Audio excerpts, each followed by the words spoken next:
আসসালামু আলাইকুম। আইয়েন আইয়েন, আপনারা দেখতেছেন হাঁসকরের আড্ডা অ্যান্ড লেলে, যেটারে কয় হাঁস খাইবার মেলা। হাঁস খাইয়া মানুষ গরুর সাইজে যায়, আর ডাক্তারের রিপোর্ট নর্মাল থেকে ওভারলোড হয়ে যায়। আর আজকে আমি আত্মগর্বে কই, বাবা আমি বিশেষ নিমন্ত্রিত মানুষ। চলেন দেখি হাঁস খাইয়া এইটা মানুষ কেন পাগল। মেলায় ঢুকিয়া 3 টাইপের মানুষ দেখে হাঁস দর্শন পাইনি। দেখে কয় এটা কি রাজহাঁস না দেশি না মিক্সড ব্রিড, কিন্তু খাওয়ানো এক চামচ দিয়ে সালামা লাইয়া ইয়া উঠে যায়।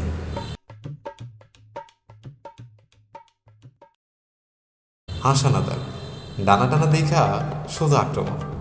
তাদের সামনে হাঁস থাকলে মনে হয় হাঁসের আত্মা কইতাছে আল্লাহ সারাইয়ে দেয়, এখানে বাঁচতে চায়।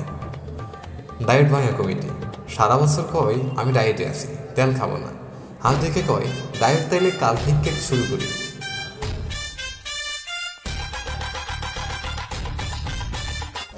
মেলায় ঢুকলেই ধোয়া ধোয়া দৃশ্য, হাঁস ভুনা, হাঁস কালিয়া, হাঁসের রোস্ট, হাঁসের ঝোল, হাঁসের ডিম ভাজি।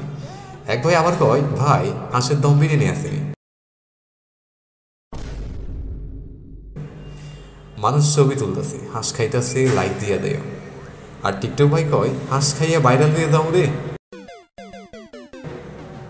চারিদিকে হাঁসের গন্ধ, যেন পুরো এলাকা হাঁস ফার্মিং হইয়া বেড়াচ্ছে।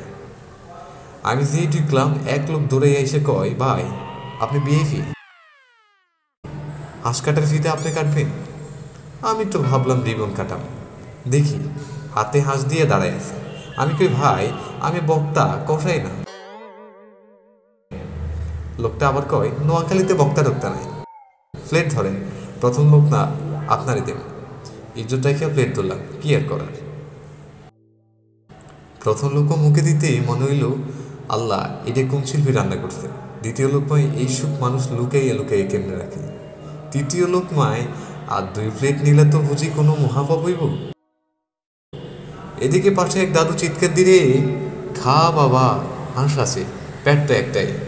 যাই হোক বন্ধু, এখনো ছিল হাঁসকরের আড্ডা অ্যান্ড লেলে, যেখানে হাঁস সেখানে রাজা, মাংসই ধর্ম, আর নিমন্ত্রণ মানেই ভাই খাইলেই ছাড়া দাম না। আপনি হাঁসপ্রেমিক হইলে এমন মেলাতে একবার আসতেই হইল। ধন্যবাদ। আমি ছিলাম নোয়াখালী হাঁস মিশনের স্পেশাল প্রতিনিধি।